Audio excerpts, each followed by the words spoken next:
O vídeo a seguir não é indicado para quem é idiota e acredita na Terra plana.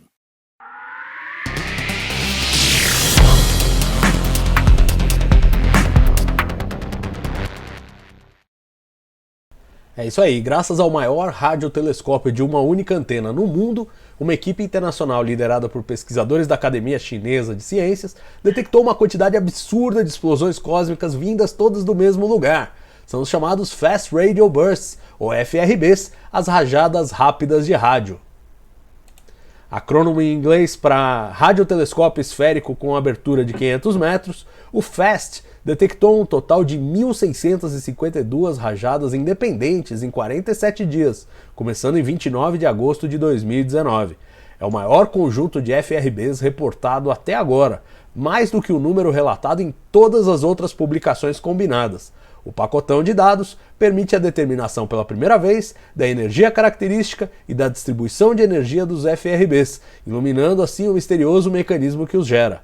Os resultados foram publicados no periódico britânico Nature em 13 de outubro e aprofundam a investigação dos FRBs, fenômeno detectado pela primeira vez em 2007. Essas explosões cósmicas podem ser tão curtas quanto 1 milésimo de segundo, mas geram o equivalente a 1 ano da produção total de energia do Sol. A origem dos FRBs ainda é desconhecida. As apostas mais recentes giram em torno de estrelas de nêutrons exóticas e hipermagnetizadas, buracos negros e até mesmo cordas cósmicas que teriam sobrado do Big Bang, segundo alguns modelos. Os cientistas descobriram que uma pequena fração dos FRBs são repetitivos. Isso facilita estudos de acompanhamento, incluindo localização e identificação de galáxias hospedeiras. O trabalho se concentrou na observação do FRB 121102, o primeiro fenômeno do tipo que se repete e já foi bem localizado. Os cientistas identificaram sua origem em uma galáxia anã, e esse FRB está claramente associado a uma fonte de rádio persistente. Ambas são pistas importantes, e o trabalho foi mais fundo, observando 1.652 pulsos independentes, num padrão que é difícil de ser predito e pode ser descrito como sazonal. Outra pesquisa do FAST descobriu outros 6 novos FRBs, dos quais um parece ser parecido com o 121102, o que abre ainda mais perspectivas para o estudo dessas fontes misteriosas de rajadas cósmicas. Cássio, é um avanço significativo, primeiro que é uma demonstração de força, literalmente, do FAST, né? Ele foi inaugurado em 2019, ainda estava em fase de qualificação. Quando começou a colher esses dados aí, já produz uma pancada e, claro, ajuda a gente a entender partindo desses repetitivos, que a gente já sabe onde estão, já sabe mais ou menos como que é, observando o padrão. Mas eu achei curioso que, assim, observaram o padrão e descobriram que o padrão não é muito que dá para entender muito não, né? Exatamente. Isso aí também é outro que eu fui lá dar uma olhada na publicação.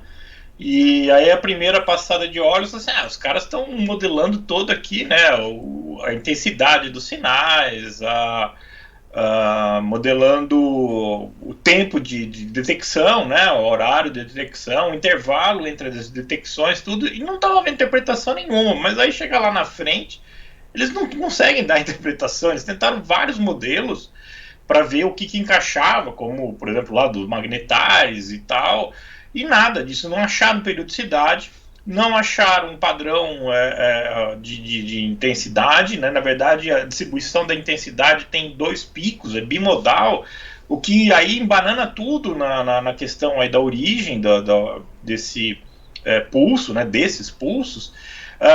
Também não há periodicidade, e aí eles fizeram uma simulação com métodos de Monte Carlo, que é um método aleatório, né? Que você faz ali processos aleatórios até que faça uma lei se encaixar, e aí você interpreta aquela lei que fez os dados se repetirem. E eles fizeram isso e deu a mesma coisa, sem lei nenhuma, ou seja, é um processo que leva muita cara de ser aleatório. A chegada desses sinais, ou seja, a emissão desses sinais, parece ser exatamente aleatória, sem nenhum eufemismo. E aí eles ficam perdidos, né? Inclusive fizeram toda aquela conta que se mencionou da energia, para saber ali se batia com a energia emitida por um magnetar, e fizeram lá as contas, eles checaram os números intermediários, fizeram a suposição, né, daquilo que a gente consegue detectar, aquilo que é perdido, tal, fizeram a fração, tal, e foi dando certo, mas o número final responde por apenas 1/3 da energia que se esperaria se fosse um processo de magnetar. Então, bacaníssima, né? O tratamento que eles deram, a interpretação toda que eles tentaram fazer, e jogou mais fumaça nessa história, porque se a gente tinha um caminho, né, de pensamento para tentar explicar isso, agora ele está bem mais obscuro. Não é um processo simples, basicamente é isso que dá para você dizer desses resultados, e que deve envolver vários outros mecanismos, né, além do magnetar, agindo em conjunto para que você consiga, né, ter uma explicação plausível para isso. Então, estamos começando, mais uma vez, estamos começando a descobrir a natureza disso, qual é o processo de emissão, mas é mais complicado do que a gente imaginava, certamente. E além de tudo tem essa coisa dos vários sabores, né? Tem uns que são muito, muito rápidos, outros menos rápidos, uns repetitivos, outros que não se repetem, uns, eu acho que tem pelo menos um que parece ser periódico, outros não, enfim, quer dizer, parece que tem todo tipo de coisa acontecendo ali em sistemas diferentes, e talvez não tenha uma explicação, né? Uma única explicação. E até você me falou aí desses periódicos ou não, foi, né, um monitoramento aí, quase 50 dias, você estava falando o número. Houve um período em que eles detectaram a base de 112 por hora. Né? Durante 59 minutos, eles ficaram integrando lá e pegaram rajadas sequenciais que daria uma média de 112, 120 por hora, né? Uma coisa assim absurda, e depois parou, né? Quer dizer, diminuiu bastante, não foi mais com essa frequência.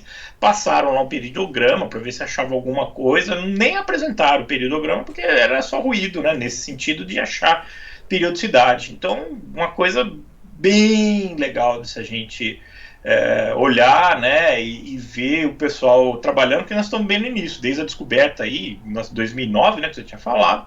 Esse foi observado pela primeira vez em 2012, então uma coisa bem recente que a gente ainda vai aprender muito. E eu vou jogar uma pra cima assim e vou sair correndo, mas assim, já que não tem explicação nenhuma, já que parece aleatório, já que você descartaria a comunicação extraterrestre? Olha, o que seria uma coisa tão aleatória assim, né? Porque a comunicação teria que ter um padrão, né? Você tem uma modulação. Agora ficar assim jogando pulsos dessa maneira, só se está tendo uma balada, uma rave, e nós estamos vendo lá o estrobo dos caras, mas eu acho que por conta desse padrão, falta de um padrão, né, de modulação, difícil que seja alguma coisa inteligente.